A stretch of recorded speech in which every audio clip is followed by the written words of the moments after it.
everyone. So we are here for this session on Gangaji.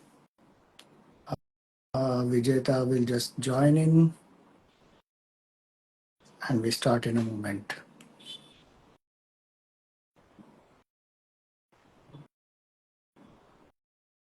Yeah, Vijeta, your video is not visible.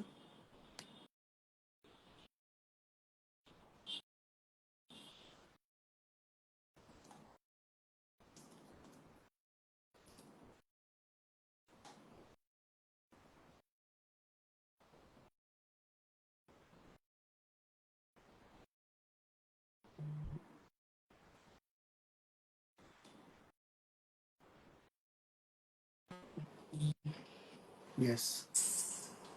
Hari Om Swamiji. Hari Om, Vijeta. Hari Om everyone. So we welcome you all to the topic Ganga Descent, Vedantic Symbolism. Tomorrow is a very auspicious day called Ganga Dussehra. I am Vijeta Sharma, the current batch UAV 14, and we have Swami Swatmananda with us to share some more facts and figures and a lot of information and the queries we all might have related to Mother Ganga. Hari Om Swamiji. Hari Om. Hari Om, everyone.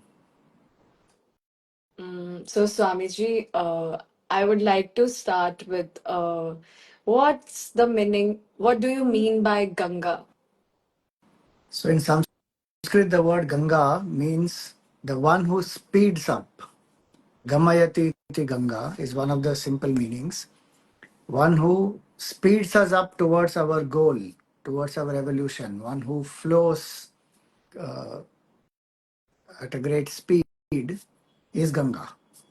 And Gangaji that way purifies our mind, so she speeds up our evolution to realize the truth. So that's the beautiful meaning of the word Ganga. Wow. I was not knowing that about Ganga. um, so why are like rivers considered spiritually significant and referred to as mothers in Hindu culture? So we see the entire Srishti as the appearance of the divine, and so there are presiding deities for everything in this Srishti, because we believe that the universe or this whole creation is not just some inert thing. It is appearance of Bhagavan. And hence, in our Puranas, in our scriptures, there are presiding deities for everything. So, like we have Surya. Surya is not just the sun, it is Surya Devata who is the consciousness presiding over this principle, because of which the sun gives effulgence. So, we believe the whole universe is nothing but consciousness, which today quantum physics also says. And that consciousness gets personified in different ways. So, we have Devatas and Devis. And so for us, rivers also are sacred and they have divine forms: Ganga, Yamuna, Saraswati, Kaveri, Tungabhadra, all of them. And so they are deities who have then manifested, who flow on this earth. And so we call them as Ganga Ma, Yamuna Ma, Saraswati Ma, Godavari Ma, like that. It is not just a belief, but it is also the view, what today people say the world view. Now, when we speak today, people say, what is your world view? Long back, our Puranas have given us the creation view. What is the view of your creation? For us, creation is not just gross, tangible things what you and I can see. That is only what we call as the Adi Bhautik level. Adi Daivik level is the subtler realm, where all the Devis, Devatas, all of them are in the subtler form. And then the Adhyatmic level is the spiritual level. So we see the creation as a whole at all the three levels. And that's why for us, Gangaji is not only a river, but she's also a Devi, and she's also the self in our own, as our own true nature. So that's our holistic view of Gangaji. So all rivers like that, we consider them as sacred, and so they are called as mothers. because also they nurture, nourish. Without water, there is no life.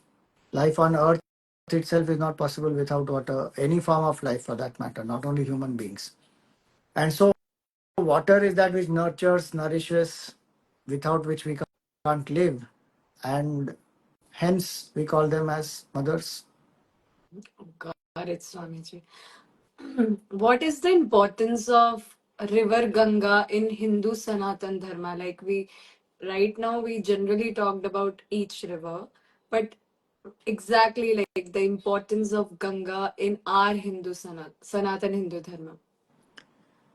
So, Gangaji, we have to know, is what we call as Pavani. She has the Papanashini Shakti. And Gangaji is very, very unique because the way Gangaji is associated with all the trinities, Brahma, Vishnu, and Mahesh. No other river is as sacredly associated with all the three. Okay. When Bhagavan took the Vaman avatar and with 1 foot he covered the skies, Brahmaji did the abhishek of the feet of Bhagavan Vamana, and that water is what he collected in his Kamandal, and that flows in the subtler realms, that is called as Akasha Ganga. And so Brahmaji's Kalash to Vishnu Bhagwan's feet, and then finally, because of Bhagirath's great penance, she flows from the Jata of Shivji onto the earth. So this whole association with Brahmaji, Vishnuji, and Bhagwan Shiva makes her most sacred. And we believe that Ganga Jal is very purifying. Ganga Jal has the qualities to destroy our Papa, our Shraddha in these three deities, our Bhakti for Mother Ganga will destroy all these. And that's why in the Bhaj Govindam, Shankaracharya also says that uh, Ganga Jala Lava Kanika Pita. If a person, even in the last minute, takes one drop of Ganga Jal, that person becomes immortal. Meaning, one is reminded of the state of surrender. Gangaji represents surrender, she represents Atmagnan, she represents Seva. So, she represents all the three yogas connected with three divinities, Brahma, Vishnu, Mahesh. And so, she is very, very sacred. And in the life of a Sanatan Hindu Dharma follower, one would think that, Ganga, once in life at least, I should do Ganga Snan. And recently, when the Kumbh happened, so many people went there because there is a Sangam of Ganga, Yamuna, and then Saraswati in a Drishya form at Prayagraj. So people have the wish that I should go to Gangotri or Varanasi or Prayagraj, Haridwar, Rishikesh, any of these, Ganga Sagar, anywhere. But I should have Ganga Snan at least once in my life and purify myself. That's the bhav that people have. And also Gangaji liberates the ancestors. We will see more of it as we go along. So there's a lot of significance for individual redemption and purification as well as for the ancestors also. So, Swamiji, like, what is we are talking about Vedant here. So, what is the Vedantic significance of Mother Ganga? So Ganga, as I said, is one who speeds up the evolution. So in that sense, Gangaji represents the purification of the mind, because the mind, when it is pure, it will realize its own nature, one's own nature as pure consciousness. Yeah. And Gangaji also is symbolic of Jnana. Puja Gurudev Swami Chinmayananji always used to say that, the descent of Ganga from the Swarga, Akasha Ganga, to Gangaji flowing on the earth. And in fact, if you know, the significance of Gangaji is also this, that Gangaji flows in all the three, Swarga, uh, on the Bhumi, as well as in Patal. So all the three worlds she flows, which is why again she is very unique. So Gurudev used to say that she represents that Brahma Vidya or Atma Gnan, which is in subtle form. not everybody can understand, experience. Then she flows on the earth. Bhagirat Prayatna is one term we use, one who does a lot of hard work to bring Gangaji from the heavens to the earth.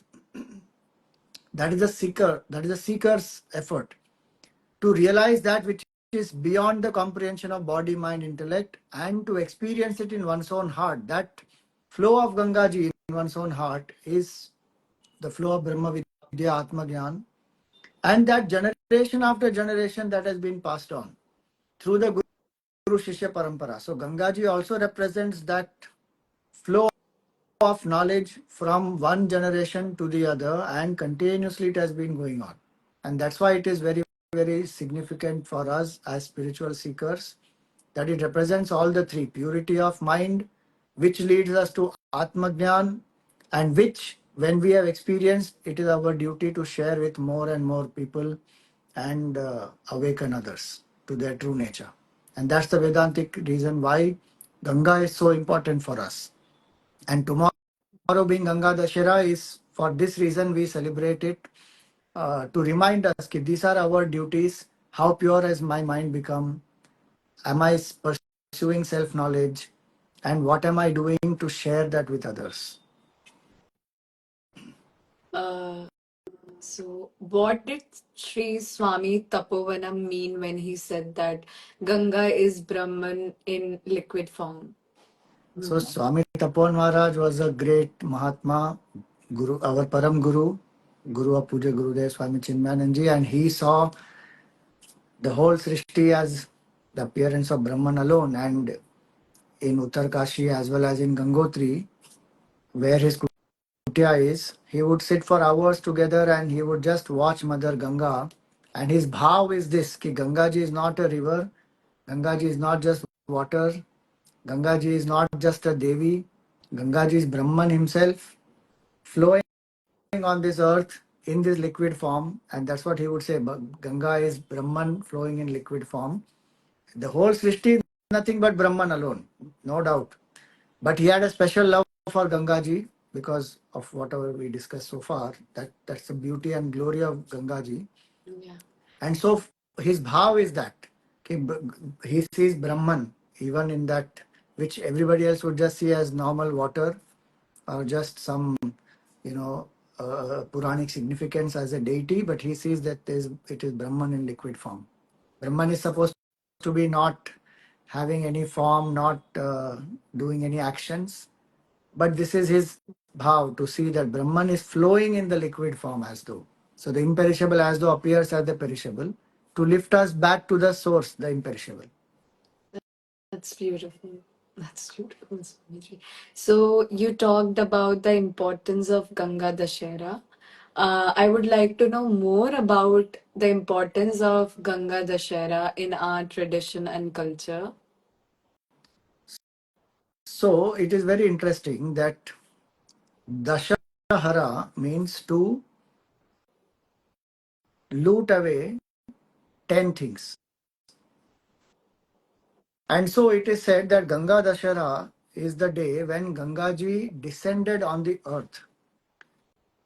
From the heavens to the earth, Gangaji descended. And on this day is the day when we say it is the um, Jyeshta Shukla Panchami, is the day when Gangaji descended on the earth. And why it is called Dashahara? Because these 10 sins are destroyed by Gangaji. What are they? So they are 3 types of sins at the body level, 4 types at the speech level, and 3 types at the mental level. Totally 10. And so I'm just going to share those so that we understand. So Gangaji helps us to eradicate these 10 types of sins. Now please remember, it is not that one can do the sins and then say, okay, I will go and take a dip in Gangaji and my sins will get eradicated and I can start fresh. Yeah. It doesn't work like that. These, if one has done knowingly, unknowingly, one repents for it and one wants to let go of it, one goes with that bhav, takes the snan, and is ready to let go of these tendencies to lead a better life, then that is what is the power of Gangaji's Papanashini Shakti. So here it is said the 10 sins are parastri gaman, illicit relationship with somebody else, some other one's spouse. Surapan, which is intoxicating drinks like alcohol, etc. That one drinks. Steya or stealing. Brahmahatya, killing a brahmana. Swarna steya, stealing gold or valuables. Guru talpa gamana, having a relationship with the wife of one's teacher or elder. Then paradara haran, seduction or harassment of somebody's wife. Then evil thoughts like jealousy, hatred, desires to harm others. And then the sins of speech like lying, insulting, gossiping, harsh words, and physical abuses like violence, harming any living creature, all these will get destroyed when one takes a dip in Gangaji in general. And because of Gangaji's Papanashini Shakti, we say that the day she descended on the earth is a very sacred day, which also is symbolic of what we discussed earlier, that it is the descent of, as though the self-knowledge from the subtle realms comes down to the grosser realm for us to understand, experience. And that is why Ganga Dussehra is an important day for spiritual seekers. Um, so, are there any special prayer or a ritual we all have to do on Ganga Dashera? Yes, there are a few things that should be done as our scriptures they point out. I'm just going to share that as per Brahma Puran, what is said. Uh, so it is said that Jyeshta Shukla uh, in the Hasta Nakshatra, yes. So there are two different dates which are given. One is this. Uh, so Jyeshta Shukla Panchami, I said earlier, that is a mistake. Jyeshta Shukla Dashami it is actually. Um, Ganga Saptami is another date that comes in Vaishakha. Vaishakha Shukla Panchami, that is Vaishakha Shukla Saptami, that is a Ganga Saptami day. Panchami was my mistake. This is Jyeshta Shukla Dashami is Ganga Dussehra. That's why it is Dussehra on the 10th day in the month of Jyeshta in the Shukla Paksha. Gangaji descends on the earth, and the things to be done on that day are definitely, if you can do Ganga Snan, do Ganga Snan, going to the banks of Gangaji. If you are living further away, if you have Ganga Jal in your home, then use that, put it in the water and do the Ganga Snan. Or chant the shloka Gange cha Yamune chaiva Godavari Saraswati Narmade Sindhu Kaveri Jalesmin Sannidhim Kuru, and then do Ganga Snan and have the bhav that I am doing Ganga Snan. Even if it is normal water, whatever you have the bhav. So one is Ganga Snan. Second, very important is Gangaji is purifying. So let go of some negative tendency. This I stop from today. This I want to let go. And may Mother Ganga's grace be with me. And I drop this today and let me live a life for the better. So that is the Ganga Snan that one should definitely do. If one can do, one should do Annadan, Vastradan. Then one can also do Upvas on that day. It is generally said that if you do the Upvas, then definitely uh, the pranic energy goes upwards and it will help in the puja, japa, and sadhana. And one can chant this mantra Om Namah Shivayai Narayanyai Dashaharayai Gangayai Namaha. This is a beautiful mantra which one can chant, and one can do puja of Ganga Devi also. One can do japa using this mantra. So I'll repeat it again. Om Namah Shivayai Narayanyai Dashaharayai Gangayai Namaha. And some places people also do Havan. And there's a different mantra for that. Om Namo Bhagavati Aim Hrim Shrim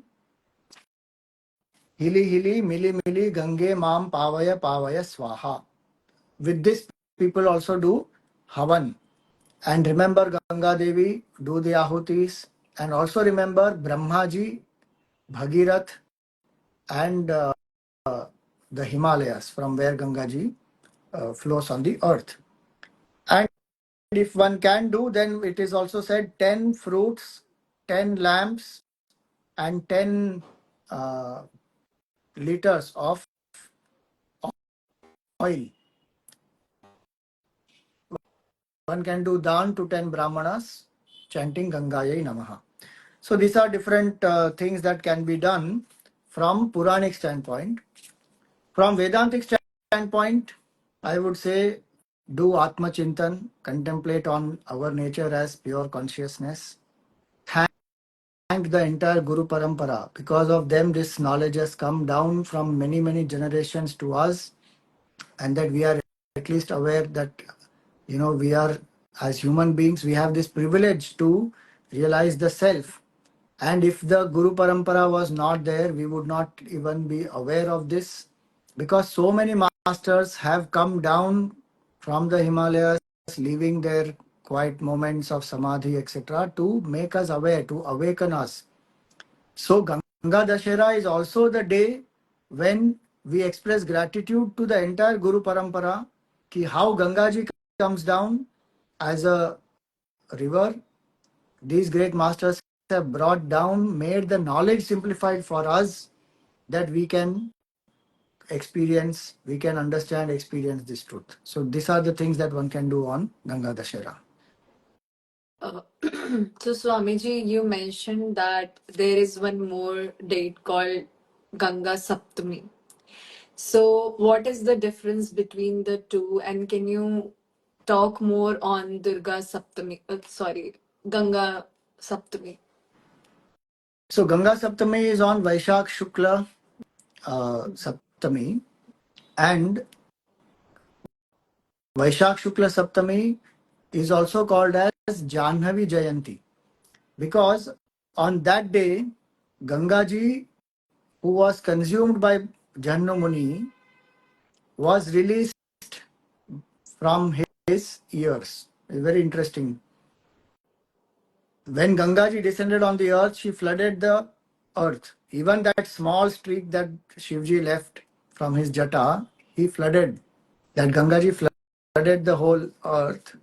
Especially Jannu Muni's ashram, she flooded. And Jannu Muni is a great tapaswin, so he consumed whole Gangaji. And hence Bhagirath again became, worried that she was going to flow on the ashes of his ancestors, and now how will she flow? So he goes and prays to Jannu Muni, please, you give back Gangaji, and she has to redeem my ancestors. So Jannu Muni is pleased with his prayers, and he has consumed Gangaji. He leaves it from his ears. That's why she's called as Jannavi. So the day on which he left her from the ears is called Ganga Saptami. The significance of that is, when this knowledge, even when it is released in small doses by the great masters, like Shivji represents the Guru, that knowledge can create havoc when it is not understood properly, when it is not reflected upon properly. It can create a lot of confusions, and it can even destroy many you know thoughts and notions in our mind, and can lead a person, if Vedanta is not understood properly, people can go berserk. Anyway, the whole world is illusion, so what is the need of morality? I can eat, drink, do whatever I want. I am not the body, so what is the point? Why should I take care of the body? All that kind of wrong notions one can have, and it will destroy even certain times some basic sanity also. Jannu Muni represents that mind who will be able to take in Gangaji, reflect well, and then leave out from the ear. Why ear? Because through listening, we get this knowledge mainly. And one who has digested this knowledge then leaves it out through the ears. Symbolically, I have understood, I have heard, I have reflected, I have understood very well, and now I am leaving it out Then she flows gently, making everybody happy, nourishes everything. Otherwise, it was destructive. So undigested knowledge becomes very, very destructive, even when received from a guru. So Jannu Muni is that adhikari, is a well qualified student who receives it, understands it, and then shares it with others. So that was the point of that. So Saptami is the day when we celebrate that her name as Janhavi and how Jannu Muni releases her. So Dashera is the day when her descent happened on Yeah. Earth, and Saptami is like when she came again, She came again. She reappeared. reappeared. When she descended and then she flooded, Janamuni took away, he drank away the Gangaji, and for a long time he didn't release. Then he released her after the prayers of Bhagirath. And Swamiji, I've heard somewhere like Brahmaji also cursed Gangaji. Uh, Yeah, in so some Mahabharata episode. yes, it did happen.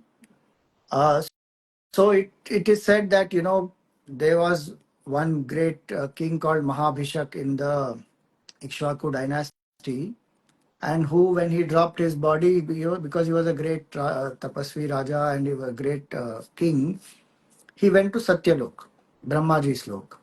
And Gangaji also happened to be there. And it is said that, a passing breeze moved the sari of Gangaji, and there was lust which arose in the mind of Mahabhishak. And Gangaji reciprocated also in that same way. And so uh, Brahmaji gave the curse that both of them will be born again, born on the earth. So Mahabhishak is born as the king Shantanu, and Gangaji, of course, she is born as Mother Ganga only on the earth, and then they both get married also, and we know the rest of the story as it goes on. So that was the curse of Brahmaji. Swamiji, from this story, what we can learn from this story, from Vedantic point of view? So we have to understand that even in a place like Brahma Loka, which is the highest loka, and people who have very pure mind, who have done a lot of merits, who have great vairagya, they only can go there. Yeah. But lust is such a thing, and senses are sometimes such that we lose control, and the mind can fall. So even from Brahmalok, one can fall, and that attachment can make a person suffer. And so we find that one of the things to learn from that is how alert the mind should be, how much focus the mind should be. And secondly, till one doesn't realize the supreme self, pure consciousness, no matter where one goes, there will be rebirth on this earth. Gangaji helps us to go beyond the cycle of birth and death when we realize consciousness. That's why in the Gita Bhagavan says, Abrahma bhuvana loka punaravartino Arjuna. Mamupetyatu kaunteya punarjanmana vidyate. You may go to up to Brahmalok. Any loka you may go, there will be punaravarti. There will be again coming back. But once one realizes oneness with the infinite consciousness, then there is no coming back. That's what is the significance here. Thank you, Swamiji. So what do we learn from Gangaji's Avtaran? See, Gangaji's Avtaran, the whole story we have to understand first. The Puranic story. So there is the mention of Ganga Avtaran, which is there in Bhagavatam, which is also there in Valmiki Ramayana and in various other Puranas.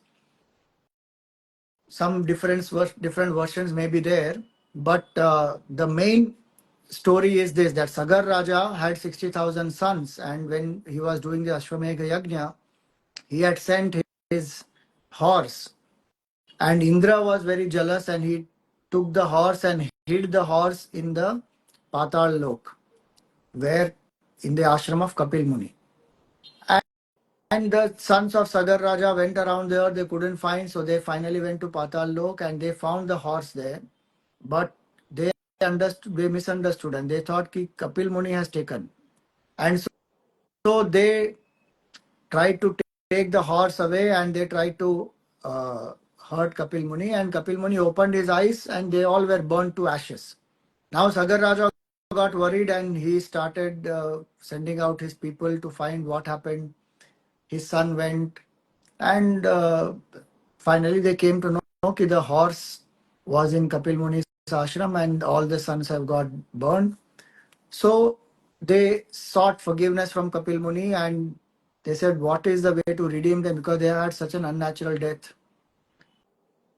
Instantly they were burned to ashes. So he said ki Gangaji has to flow from the heavens onto their ashes and then only this will redeem them.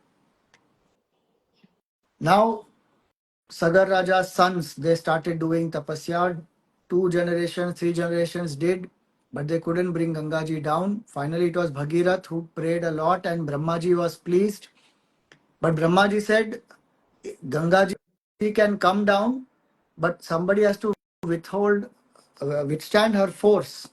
Otherwise, she will destroy the entire earth, because that much gallons of water falling from such great height. So he said, only one capable of doing this is Bhagwan Shiva. So you pray to Shivji. So now Bhagirath again did penance and he pleased Shivji. And Shivji agreed and he stood at a particular place to receive Gangaji. You know, this is a Vishaya of Shraddha also, and the Shastra says. An interesting thing is where he stood, that rock, that Shila, Ganga Shila, which is there just outside Tapan Maharaj's Kutia in Gangotri. That's the Shraddha, that he stood there and he received Gangaji. And so, Gangaji, when she was coming down, she was very, very proud that what will he do? I will just flood him away and he will get washed away. And she was very proud of her force. And Shivji recognized it, and when Gangaji came down, she got entwined and trapped in the jata of Shivji.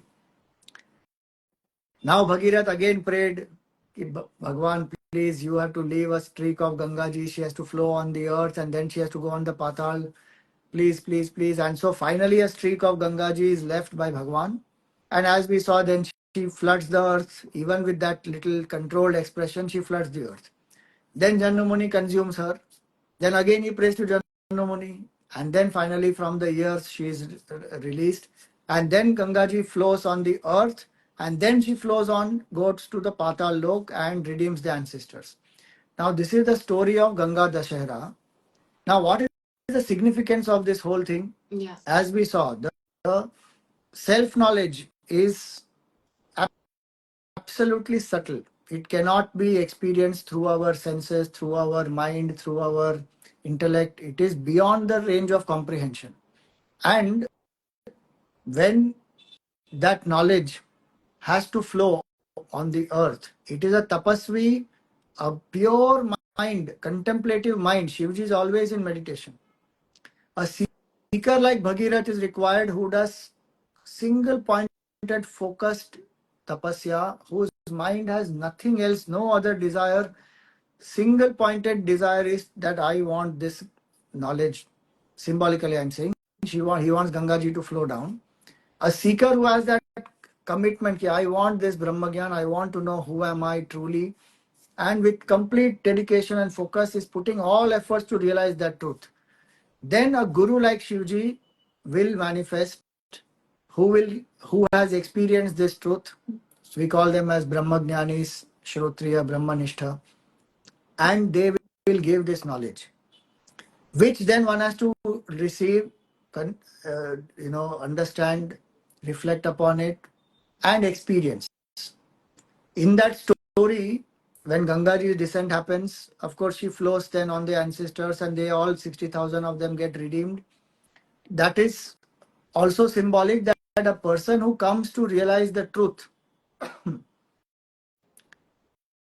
not only redeems oneself but also redeems countless generations.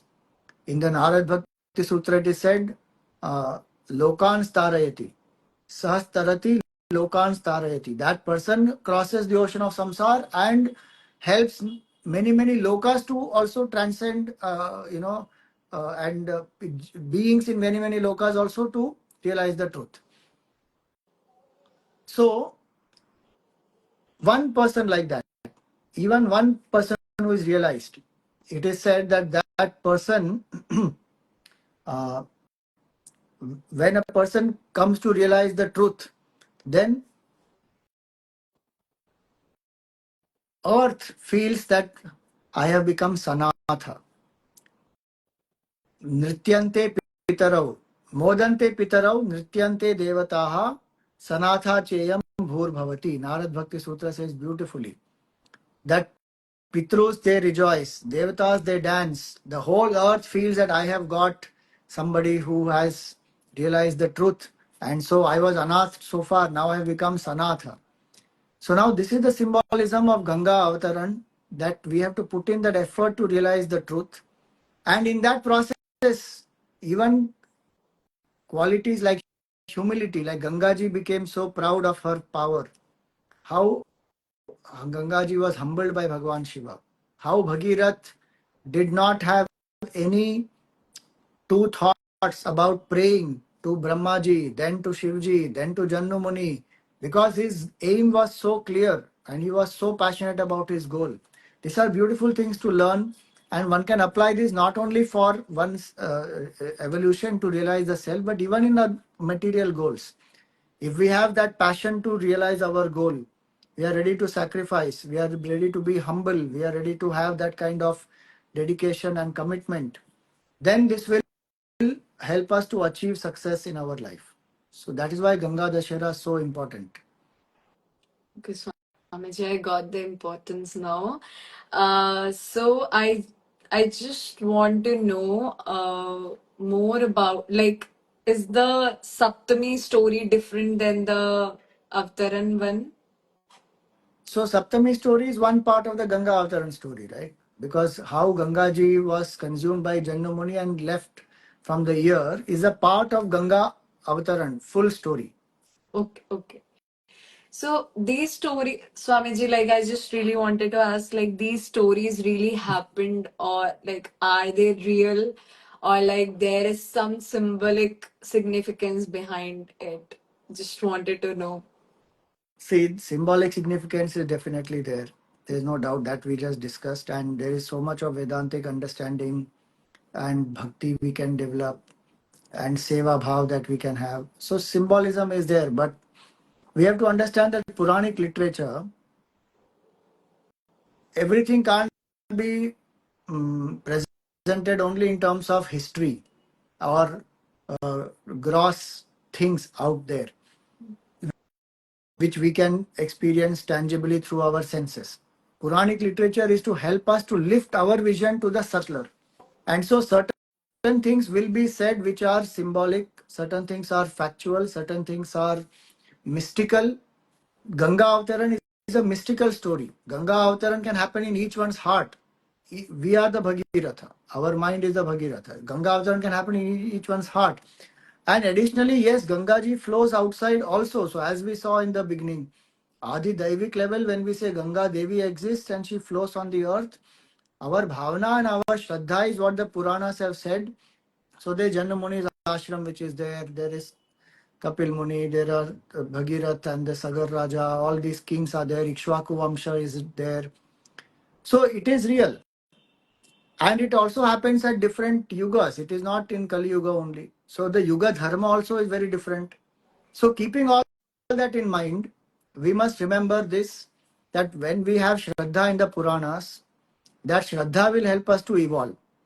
And I want to read one beautiful passage from Wandering in the Himalayas that Param Guru Swami Taponji Maharaj wrote, where he says that the Puranas tell of the origin of the Ganga. Bhagirath, the emperor of Bharatvarsha, performed penance for thousands of years to bring the sacred river from the world of gods to the world of men. Many take this story merely as an allegory. There are others who take it as literal truth. If worldly wise men, skilled in the art of reasoning, refuse to accept it as literal truth, we can hardly blame them. It is certainly too much to expect everyone to swallow Puranic stories. especially when they do not agree with the experience and reason. Because we see only through experience and reason, which are very limited faculties that we have. So he goes on to say that none of our great teachers of the past has enjoined on us such blind obedience. So it's not that whatever Puranas are saying blindly obey. We should use reason and experience, no doubt. But he also goes on to say that many modern scholars say that such stories are intended chiefly to enhance our faith in the holiness of the Ganga. Men of the old way of thinking refute this view with all their might. In spite of all these differences between them, they agree that Bhagirath had something to do with the Ganga and that he had performed a long penance in relation to her, because Bhagirath is a historical character. Yeah. He is a person. It is when the scholars leave this common ground and descend to a consideration of details that the gap between them becomes unbridgeable. However, now comes the beautiful part. He says, I do not intend to tread upon those dangerous grounds. Indeed, criticism is like a boundless sea. Once you get into it, you can hardly get out of it. Now see his bhav. He says, O Mother Ganga, I am your worshipper and not your critic. I respect you as my supreme goddess. I love and worship you as my mother. To me, it is all the same whether you were created by Brahma or brought down by Bhagirath later on. It matters very little whether you originated at the foot of Vishnu or flow through the matted hair of Shankara, or gush up at the foot of some Himalayan peak, or make your way through the glaciers. Can a son, loyal to his mother, criticize her?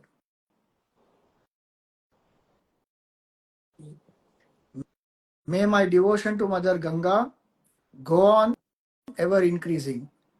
May the holy Ganga continue her mission of mercy. These are such beautiful words of Tapan Maharaj.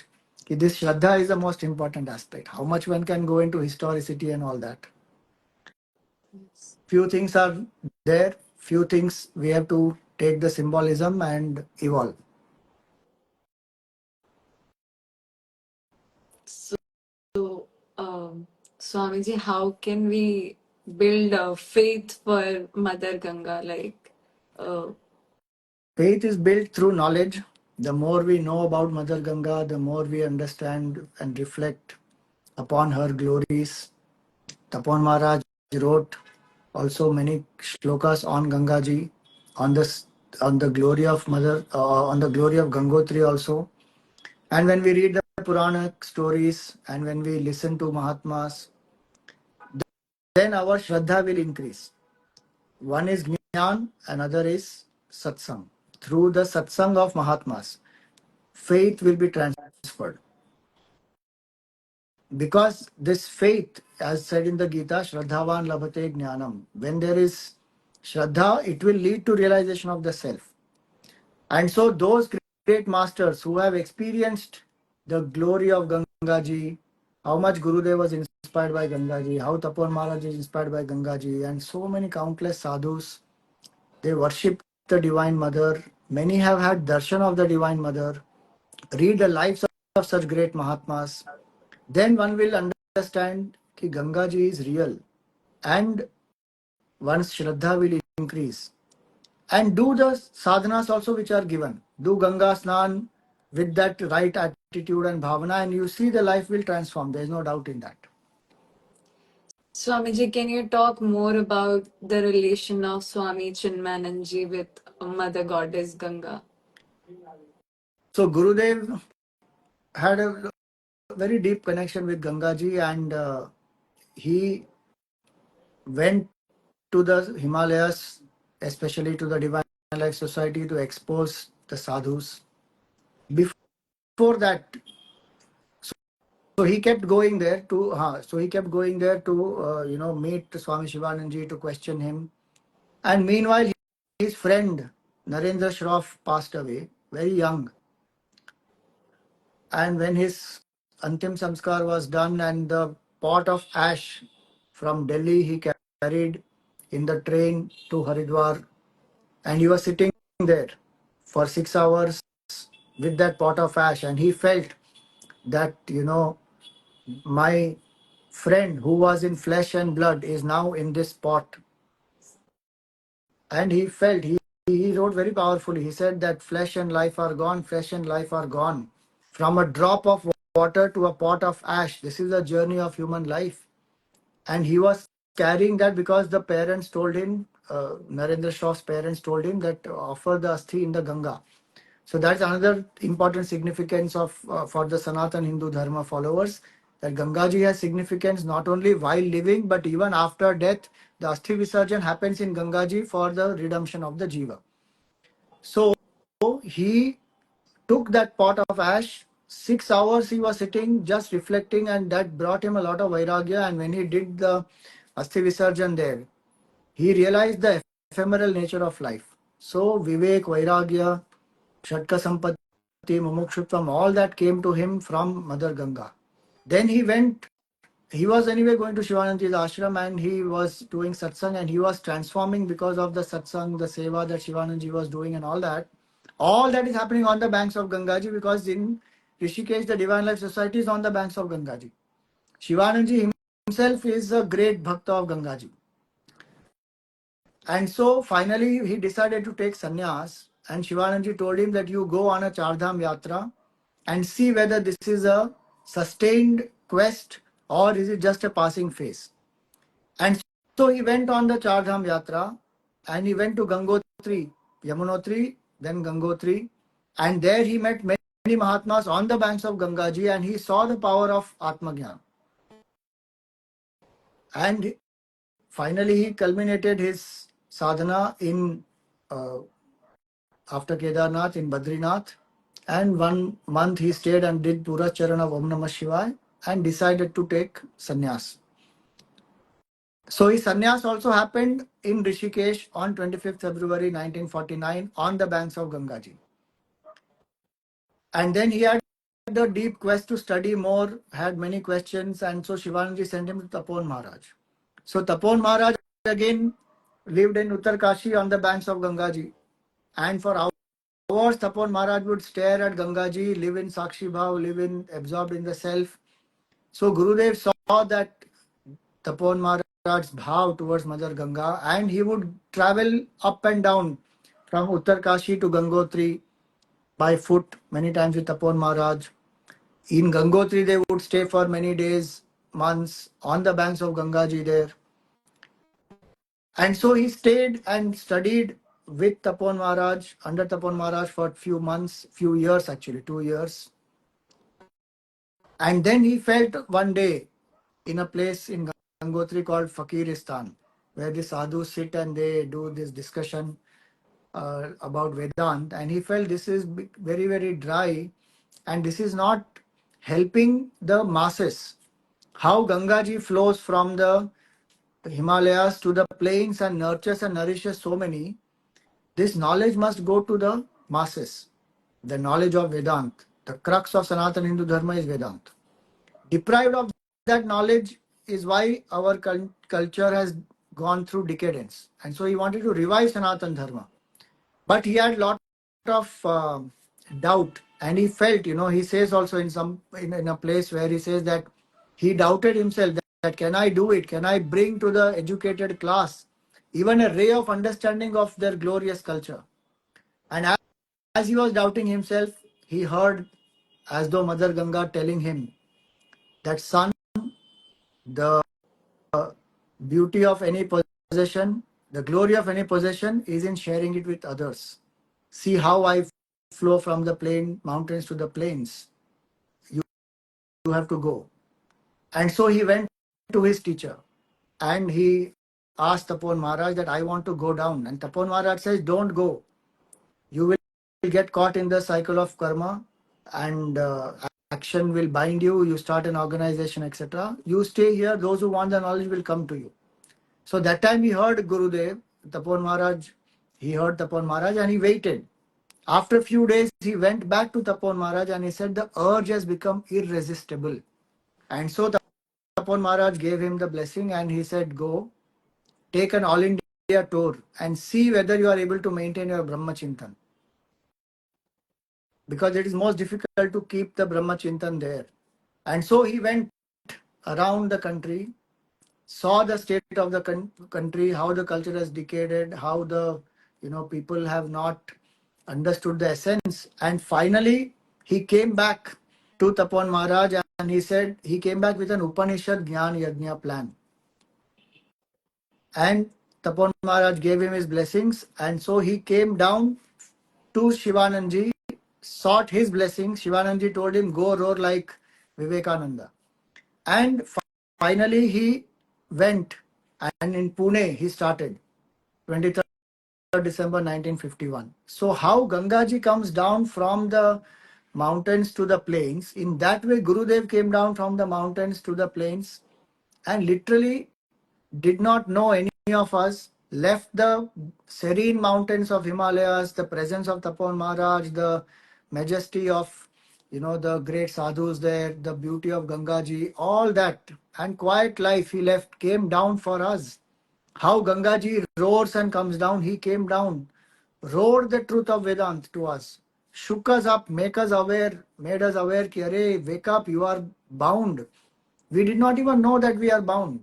Ignorance is the root cause of our suffering. We didn't know. He comes down, gives this awakening, makes us aware that there is this glorious opportunity as a human being, beautiful knowledge of self, how you can live, encouraged us on the path. And Gurudev always used to give his one statement I love very much. He always used to say, be like Mother Ganga. That she has decided from the mountains that when she comes down, she has to go and meet the ocean. And no matter how many obstacles come, she will flow sometimes over the obstacles, sometimes around them, sometimes she will go in the reverse direction and then again continue her journey. But she will not give up. So Gangaji is also the symbol of great fortitude. And that is what we need for spiritual sadhana. And so many things like that, Gangaji's connection with Gurudev and Gurudev's bhav for Gangaji was so very, very strong. For me, Gurudev and Gangaji are same. He is the Jnana Ganga who came down and he purified so many of us, and we are still on the path. But if he had not come, Gangaji flows in a particular track. But sadhus are called mobile tirthas. In the Tulsi Ramayana Ramcharitmanas, Tulsidas ji says that Jangama Tirtha they are. So jag Jangama Tirtha Raju. That's the thing he says about sadhus. So Gurudev is like that. Many sadhus, many sannyasis, sadhus, mahatmas, they are like that. We have to go to Gangaji. He is the Gangaji who came to our doorsteps, knocked on our door and woke us up. So that's the connection of Gangaji and Gurudev. Swamiji, is there a way we all can connect with her, even though we are not from that city, or we haven't visited Mother Ganga, or we do not have the pure water of River Ganga? How can we connect with her for the wisdom? Ganga Devi, as we saw, is the inner purity. Ganga Devi is the very self in all of us. So you remember that, you connect with Gangaji. Second, just the word Ganga you chant, and just that shloka also every day when we say it, just before we take bath, Gange cha Yamune chaiva, and we get the punya of Ganga Snan. And definitely make a sankalp with today's advancement in travel, etc., facilities that we have. Definitely go and visit Mother Ganga once and bring Ganga Jal to your house. Every Hindu's house, they must have Ganga Jal. That is one of the most essential things, because she is a symbol of all Jnana, Bhakti and Karma, Seva. Everything she is symbolic of. And Ganga Jal purifies the house, purifies the mind, purifies our entire universe itself. So remembrance of Gangaji will itself purify. Bhakti will purify. Sing Gangaji Stotram. Ganga Stotram, once a day also one can chant, one will remember Gangaji. So if you are able to go, great. Even if somehow you are not able to go, every day also one can still benefit from Ganga Snan by remembering Gangaji, by doing the japa of Om Shri Gangayai Namaha, by chanting Ganga Stotram, reading stories about her. There's so many ways to connect because she is not only water. She is a Devi, she is divine, she is all pervasive consciousness also. So, Swamiji, we all have our mainstream Ishtadevta and Devi. So, what is the need to connect with Mother Ganga? Like, So Ishtadevta we have, no doubt. We can connect with our Ishtadevta, then that is sufficient. If one has chosen one Ishtadevta, then stick to one and then do the sadhana. Everything can be attained through the Ishtadevta sadhana itself. One of the options that we have, because Sanatana Dharma gives a lot of options, one of the options that we have is Ganga Devi, who is the most purified. Then remember her. And bhavana when we have in the power of Mother Ganga to purify, then that will definitely help us and we can remember. Many people don't have Ishta Devata. Then what to do? At least the Gangaji's support is there and one remembers, one has learnt about her and one can purify the mind and move ahead. so Swamiji, I have really heard old people say that I really want my ashes to go in Gangaji. You know, not any other river, but Ganga Mata. Like even my grandparents and all of them they have put up that wish. So what is the reason behind that? Like they wish to, go and dwell and like be for like hamesha ke liye they want to merge in Mata Ganga. Yes, because as we saw, Bhagirath Prayatna was to redeem the ancestors and no matter what one has done in one's life, for whatever reasons anything happened, the bhavana is if the Asti Visarjan happens in Gangaji or while that person is dying, one drop of Gangaji is jal is taken, then it will definitely have some impact where the uh, person is attaining Sadgati. And so they will say that let the ashes be put in Gangaji. The significance also is this that Gangaji is, as we saw, is not only the mm, deity or the goddess who purifies, but Gangaji is Atma itself, the self, consciousness is Gangaji. So let me merge with Gangaji means let me realize that truth. Taking Ganga Jal in the last moments is also significance of that. That forget your body, forget what will happen in the next life, forget the people, the property, everything. Just remember you are Brahman. That is called merging with Gangaji. So that the goal of life has to be clear to us. And in the Gita, Bhagavan says, Sthitvasyam antakalepi. Even last minute, if you get established in it, you realize the truth. So keep putting that effort to realize the absolute and merge with Ganga, who is the Atma Tattva, who is the self. That is the symbolism there. And that's why the ancestors, they keep saying that, you know, I should remember Gangaji at the time of death or my Asti should be offered in the water in Gangaji.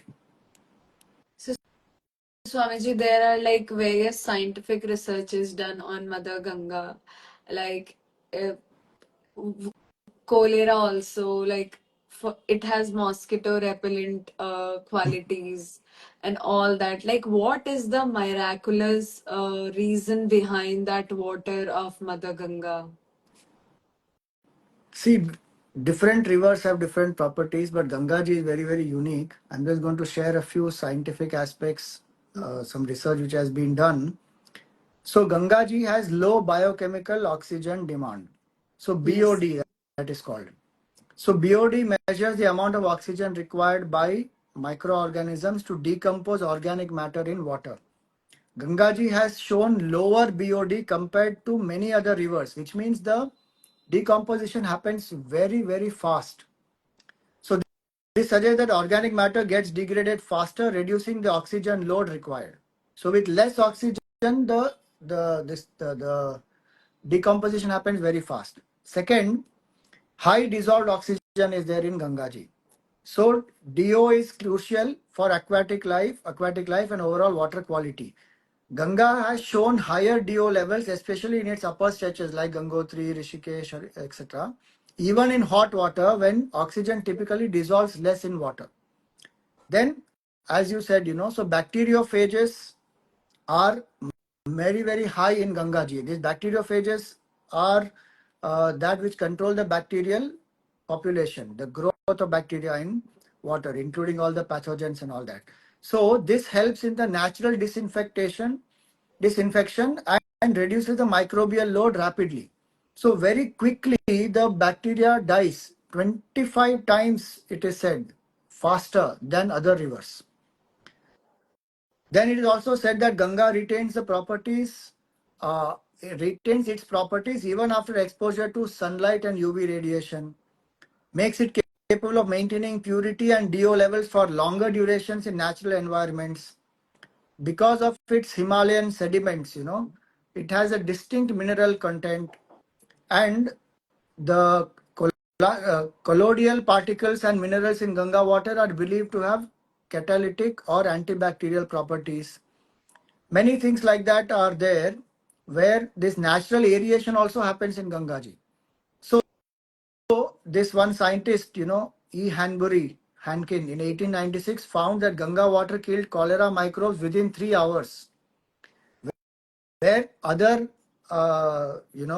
other distilled water also took about 24 hours. The Ganga water, it took only 3 hours.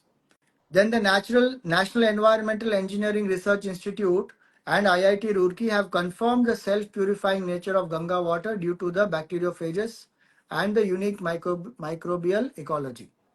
So these are various things that we should remember, but also remember one thing: these are applicable in the upper aspects of Gangaji, in the mountains.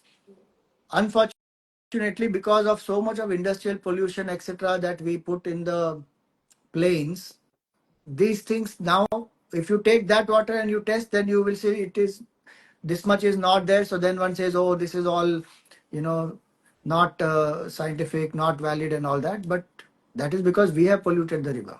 And in fact, during COVID-19, when the lockdown was there, it was very interesting because all the activity, everything has stopped.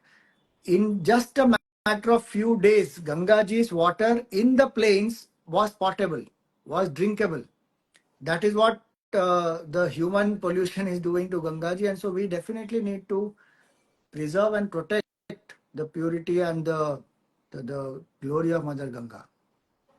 So, Swamiji, if in any way we all can protect and preserve Mother Ganga, can that be a spiritual sadhana for all of us? And how? Like, if I'm here, how can I protect Mother Ganga from here? Like, what measures we all can take? See, one is that wherever possible, as per our what we call as our area of circle of influence, we must try to inspire people to ensure that we don't pollute the rivers. And wherever industrial pollution is there, there are so many laws in so many states where the pollution, the industrial waste has to be treated, and only then it has to be released in the Gangaji. Those have to be followed. If they are not followed, it is just because of selfishness and short term vision, and then one just wants quick buck, quick profit. If I really have that shraddha, have that bhav for Mother Ganga, etc., then we should ensure that that doesn't happen and spread the awareness. And when we go to Gangaji also, the plastic that we throw, the bottles that we use, many things that we do, one should avoid and keep the waters safe, clean through our efforts when we go there, and whoever is going there spread more and more awareness, and people staying there on the banks of Gangaji themselves do so many things.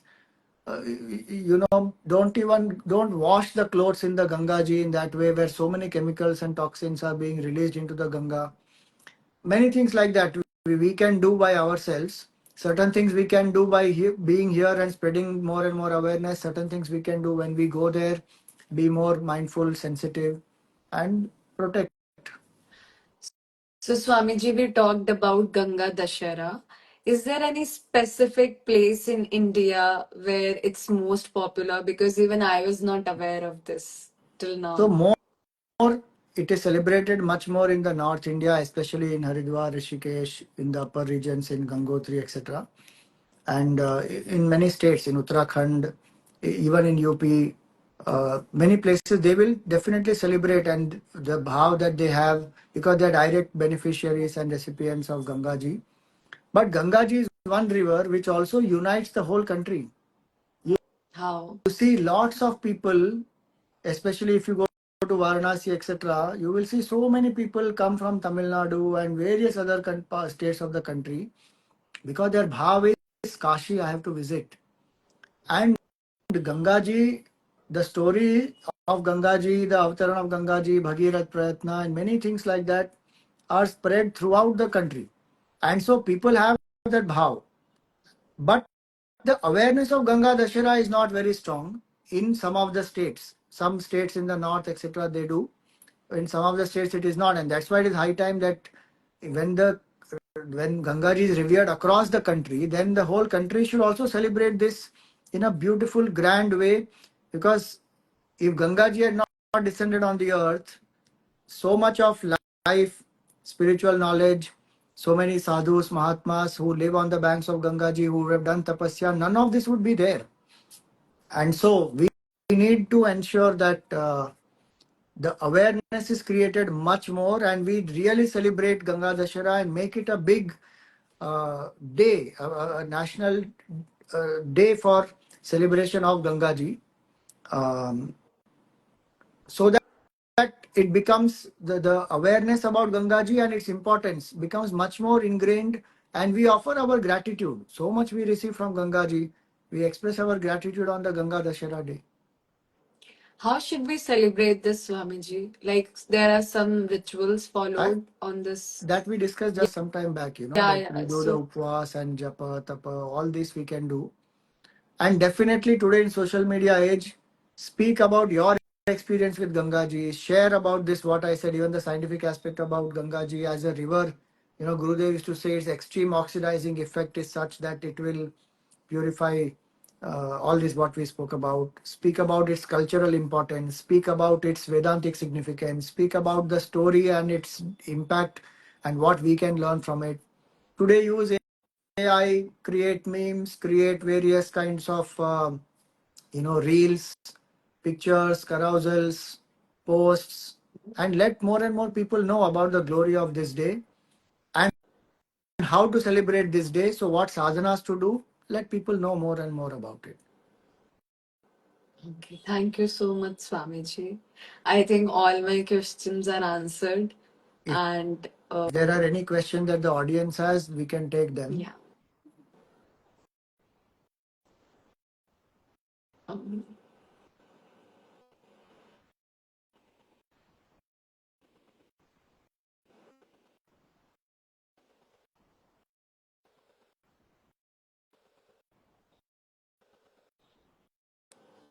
Yes, please, you can type in this. Uh, so,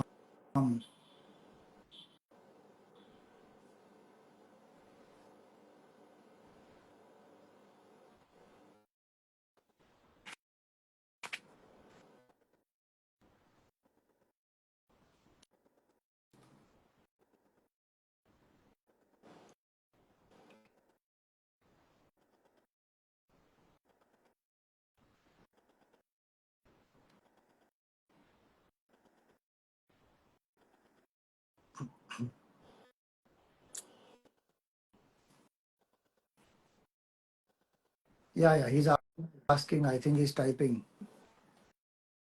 A desire to help my parents who are 82 and 76 and not actively in this path of seeking the truth, that will my pursuing it with, I didn't understand that word, pursuing it with what? Help them. Can I do anything more? Um, you, you can expose them to this if you feel in a way in which it will inspire them, and pray to Bhagwan to invoke their grace, or so that they can come on through this path. Ganga Saptami and Ganga Dussehra are often confused with. Thank you for throwing light on the sequence of events, distinguishing between the two, right? Significance of Gangotri and Yamunotri.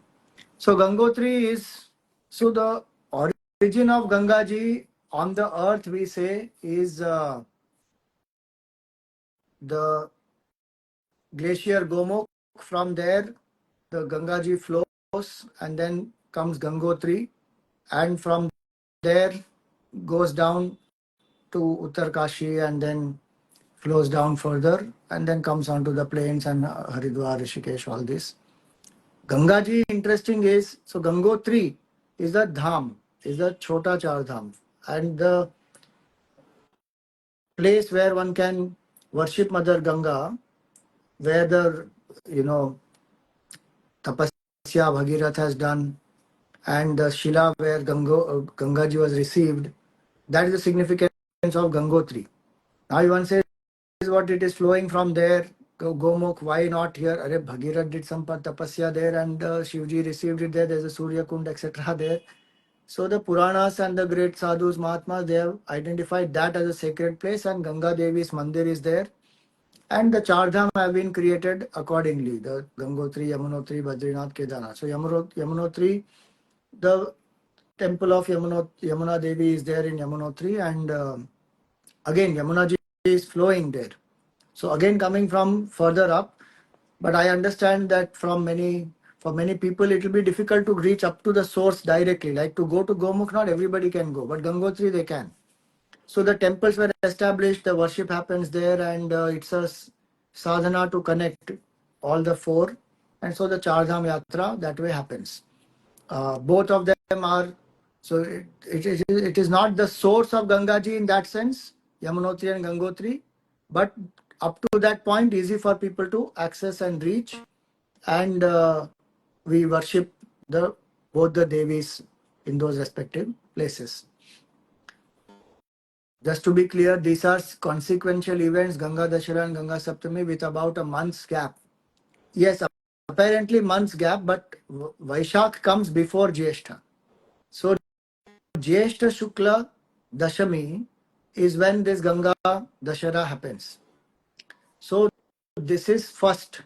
If you see, if you are asking about the sequence of events, then this happens first. Ganga Dussehra happens first. And as we saw, Gangaji flows, you know, from the heavens on to the jata of Shivji, and then Shivji has taken the Gangaji in his matted locks. Then Bhagirath again does the prayatna, and then a streak of it Shivji releases. That streak what he releases is Ganga Dussehra. That is tomorrow. That is Jyeshtha Shukla Dashami. Then she floods the earth. Earth matlab she floods Jannu Muni's ashram, and then Jannu Muni immediately consumes. Now, for many days, he doesn't release her. Now again Bhagirath is doing prayatna. So, if you see the Hindu calendar, it will be Chaitra, Vaishakh, Jyesht, Ashad, Shravan, Bhadrapad, like that it will go. So after this tomorrow's day, that is Jyeshtha Shukla Dashami, for almost 11 months, Gangaji is, she flowed and then Janumuni took away. She was not flowing after that. And then after that much time, in Vaishakh, on Vaishakh Shukla Saptami, Janumuni released. So that is the Saptami day. So it is a long time. It's not 1 month gap that way. In sequence of events, first event is this, and then for many days Gangaji is not on the earth. Janumuni has taken, and then she is released again next year in Jyeshtha Shukla, in Vaishakh Shukla, on Vaishakh Shukla Saptami. What is the literal meaning of Ganga? One who speeds up our evolution, one who takes us to the goal. Gamayatiti Ganga. One who takes us fast to the goal. That is Ganga.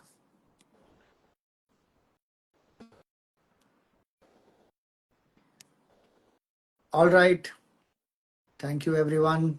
It was nice to reflect on Mother Gangaji. May her grace and blessings be with us to purify our mind, to make us realize the self, and may that self-knowledge flow through us to the world around us. And may we all do the sadhana tomorrow of Gangaji on the Ganga Dussehra day and get her blessings. Jai Ma Gange, Har Har Gange. Thank you, Vijeta, Thank you for so much, Swamiji. Thank you. On facilitating this behalf of session. each one for enlightening us on Mother Ganga. Hari Om. Thank you, everyone.